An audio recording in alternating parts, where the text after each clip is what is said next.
لا تمدن عينيك إلى ما متعنا به أزواجا منهم ولا تحزن عليهم واخفض جناحك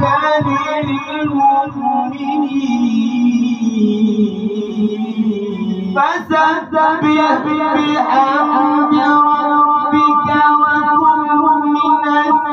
الساجدين واعبد ربك حتى يأتيك اليقين بسم الله الرحمن الرحيم إنا أعطيناك الكوثر